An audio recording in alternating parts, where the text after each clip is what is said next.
Panahon na nga ng mga JS prom, kaya naman sa iba't ibang dako ng school ay meron ngang mga ganitong ginaganap. At ngayong araw na nga gaganapin yung JS prom nila Ate Mayan. Kaya naman tara at samahan nyo ako sa aking mini vlog. At dahil aura na naman itong si Ate Mayan, kaya naman eto at dumating na nga etong kanyang paboritong hair in makeup. Mag-aalas 12 na nga ng tanghali nang dumating sila dito at galing pa nga sila ng Cavite. At ang pinaka nagustuhan namin sa kanila kung ano nga yung napag-usapang oras ay hindi nga sila nalilate at minsan nga ay nagiging advance pa yung kanilang oras. Pagkarating nga nila dito ay agad na nga inumpisahan ang pag-aayos kay Ate Mayan. Si Sir Froilan ay sa mukha at eto namang si Sir Eric ay sa buhok. Gustong gusto talaga ni Ate Mayan na sila nga yung nag-aayos sa kanya. At komportable nga daw siya lalo na sa kanyang makeup at higit sa lahat ay sa kanyang buhok. At kung mapapansin nyo, kanina nga ay ipina-straight niya yung kanyang buhok at pagkatapos ay muli ngang kinulot. At talaga namang sa mga oras na yan ay ganda-gandahan na naman ang aming Ate Mayan. Masarap ang may anak na babae kaya lang minsan ay napakagastos. Dahil kung maarte ang anak ay mas maarte ang mga nanay. Lalo pa nga pag may mga ganitong event. Natapos na rin sila sa kanilang pag-aayos at eto nga at tinulungan na nga siya sa pagbibihis. Bandang alauna ay medyo naman ng hapon ay bumaba na rin kami dahil nandun na nga si Daddy at hinihintay na nga kami. Alas 3 pa naman ang hapon ng umpisa ng JS, inagahan lang namin ang aming pagbaba dahil dadaanan pa nga namin yung kanyang kaibigan. At sabi ko nga ay mas mainam na nga na medyo maaga-aga para naman pagdating doon ay makapag-picture o kaya naman ay makapag-video. At ilang minuto lang ay nandito na nga kami sa Moriones at dito nga namin dadaanan yung kanyang kaibigan. Medyo mainip-inip nga ng mga oras na yan dahil medyo matagal ngang lumabas yung kanyang kaibigan. At para naman sa pampawala ng inip ay eto nga at napa-video nga ako dito sa isang gedli. Inip na rin talaga niyan si Ate Mayan dahil nakikita niya nga yung oras na napakahaba na nga ng aming ipinaghintay. At konting oras pa ay aabuti na nga kami ng 1 oras dito.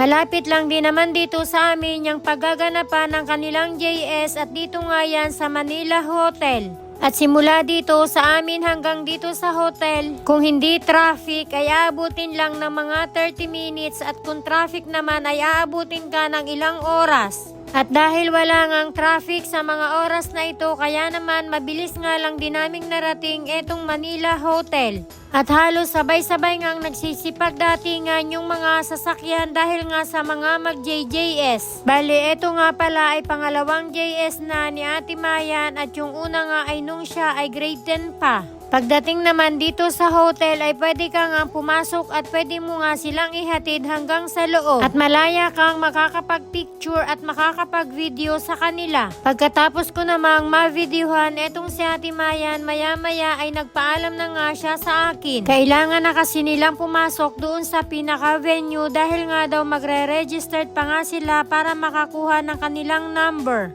Nung grade 10 nga pala ang team nila ay Filipiniana at ngayon naman ang team naman nila ay Enchanted Fairy Tale. Sobrang nakakatuwa nga silang panuorin dahil lahat nga sila ay magaganda yung kanilang mga suot. At bago naman ako lumabas ay pumasok nga muna ako ng CR at tuwang-tuwa nga ako dito sa CR na to dahil napakabango at napakalinis. After ko namang makapag-CR ay lumabas na rin ako at susunduin na nga lang namin si Ate Mayan mamayang mga alas 9 ng gabi. At kaya pala habang papauwi kami ni Daddy at napakarami nga ng fire truck ay dito pala may sunog banda sa amin. Pero huwag po kayong mag-alala at hindi naman po gaanong malapit ito sa amin. Kumbaga ay sa kabilang street lamang. At sa dami nga ng mga fire truck ay eto nga at medyo matraffic na nga dito sa may tapat ng simbahan.